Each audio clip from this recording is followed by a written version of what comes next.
so we kind of know what things are gonna cost, that sort of thing? Sure, we can bring, our engineer to the discussion, put it on the agenda and talk about, what folding a pavement replacement plan.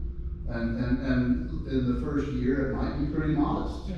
You know, we do have some funds available. You know, that we have seen communities that, have done the work themselves. Unfortunately, that's, we're limited to, $60,000 on any given project. And so for pavement replacement, it's not realistic, for us to approach it that way. It's going to have to be contracted out. It's going to be a, prevailing wage enterprise. And we have to follow some very strict rules, which will limit the scope, but that shouldn't prevent us from having the discussion, putting a plan in place, and doing what we can. Okay, thank you. So, short answer, yes. Yeah, okay, thank you. Okay. So no other department reports? Item 8? I have a quick report for you, if that's all right. Yeah. I did attend the utility directors meeting over in Fieldsburg. And every time I interact with NCPA, I'm impressed with the professionalism and what they do. But they outlined the big picture of where we're going as a state and what's happening within the state energy market. Policymakers at the state level, whether that's the California Electrical Commission, the California Air Resources Board, or the CPUC, they are committed to advancing solar power, batteries, and wind. The difficulty is that those sources are never reliable baseload power 24/7. We have gotten so far down the path, and I know there was discussion of solar earlier, but statewide, there's so much solar during the peak generation times of the day that probably 20 to 25% of it is being curtailed. And that means there are electrons that are just going unused. And so consequently, the other options that would have been developed by investors, big and small, in past years, we did cogeneration. We had peaker plants. Once upon a time, California believed in clean, abundant natural gas. Now it's the enemy of Sacramento. And so consequently, we're not able to reliably secure long-term contracts with projects like the Lodi Energy Center or like the geysers, which is geothermal, to build a reliable portfolio, because our contracts have to look 10 years down the road.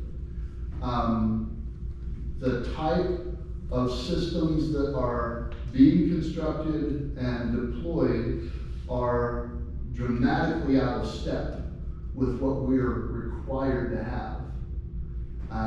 And so that's the California experience, that's the vision of Cal ISO, that's the vision of Sacramento, where the facts don't matter.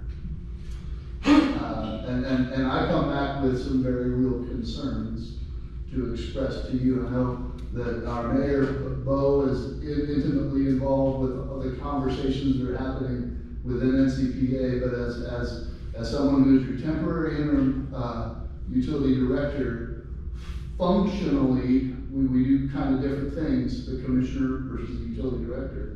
And I'm really concerned about how public utilities like Biggs, like Gridley, are going to be able to successfully and reliably meet the electric power demands of our customers, as well as the regulatory requirements that don't align very well at all with the direction Sacramento's taking us. And Sacramento and Cal ISO want to, there's an alignment within the Western United States of power producers. The Pacific Northwest is a very big player in power production with lots of hydro and other facilities. And Sacramento would like to be able to tell all of those Western states how to do electric delivery. And somehow they think that that's going to come to pass. I don't think they're going to be able to bring that to fruition. So it's concerning from a policy perspective, our future in this area.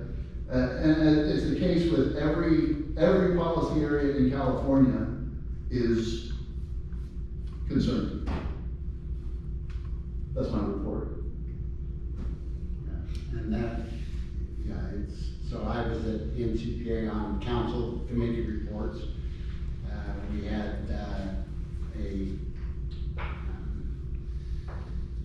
study session on hydrogen, the Lodi Energy Center hydrogen conversion. As Cliff pointed out, natural gas is on its way out. We thought we had funding nailed down. Uncertain while we were in the meeting. Mayor Farr from Gridley and myself sent Congressman LaMalfa messages outlining what the LEC is to us. For Biggs, it's 20% of our load is what we figured. Gridley, it's 40. And incidentally, Congressman LaMalfa was having lunch with the Energy Secretary, so just, you know, worked out. But anyway, sent him a message, but it was a 7-hour study session. We left before it was done, but a lot of unanswered questions when we go back to DC at the end of April. Hopefully some of these things will be hammered out. But also within that conversation on May 13th, Randy Howard is coming. Yes. So the general manager of NCPA will be here at our meeting on May 13th. And so he'll have, I'm sure, a lot to say about the current state of things and just, you know, what he would probably recommend for Biggs. I don't know, I haven't talked to him about, you know, what he plans to say, but in any case, that's my report. There's a lot going on. Anything from the city administrator? My report's concluded. I don't have anything further. Just, I do want to recognize Robin for coming in on her vacation day to make sure that we get this right. Thank you, Robin. Yeah, thank you. Well, if there's nothing else, we're adjourned. Thank you, everybody.